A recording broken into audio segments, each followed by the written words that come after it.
Nearly 6 months ago, the Florida Supreme Court backed Governor DeSantis' request for a statewide grand jury to investigate immigration-related issues.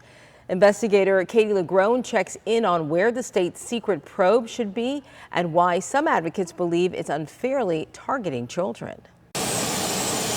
Months before funding these migrant flights from Texas to Martha's Vineyard, Governor Ron DeSantis made another unusual but attention-grabbing move against illegal immigration in Florida, getting a statewide grand jury to investigate crimes behind the who, what, where, and how migrants end up here illegally. We have a responsibility in Florida to be able to fight back. This is the governor announcing the move back in June. The grand jury will examine the effects of those international networks on Florida and how they have violated Florida law. Nearly 6 months after Florida's Supreme Court approved his request, we wanted to know where this probe should be. Florida state investigators, other individuals, should have begun offering evidence to the grand jury to, try to identify patterns, to identify groups of individuals or organizations that are actually engaging in this misconduct. Andrew Arthur is a former immigration judge, now resident fellow at the D.C.-based Center for Immigration Studies. He's also a former staffer of then Representative DeSantis. While he's not involved in the state's investigation, Arthur wrote this article praising the governor's grand jury move, describing it as breaking ground, using state power to force change. These should be the sorts of things that the Department of Justice at the federal level, the Attorney General Merrick Garland,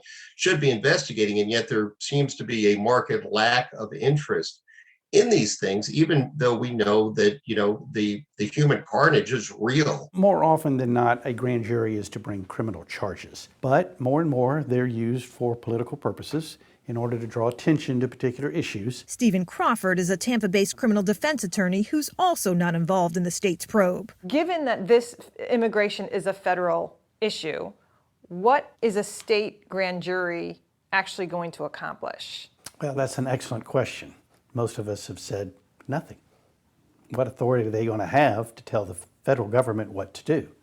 None. While the order includes a laundry list of issues the grand jury could investigate, targets include local governments, international crime groups, and families who may conspire to smuggle unaccompanied migrant children into the state. Since last year, migrant kids have been a focus of the governor's illegal immigration efforts, starting with this executive order directing the state's Department of Children and Families not to renew the licenses of federally funded shelters that temporarily care for children who arrive in the state without a guardian. To date, that order has forced several to shut down. It's concerning to me. It's heavily concerning. Melissa Morantes with the Orlando Center for Justice tells me since the grand jury was approved, several of these shelters have had unscheduled visits by investigators, and some migrant children in need of the state's help, she says, aren't getting it. We've seen a handful of children not being sheltered, where traditionally, if the child wasn't an immigrant child, they would have been sheltered by the Department of Children and Families. And we're not sure why that's happening. It's unknown if the state's grand jury investigation has anything to do with these cases. Grand jury probes by nature are kept secret until a final report is issued or an indictment is handed down, which in this case may still be up to 12 months away. Katie LaGrone, WPTV News Channel 5.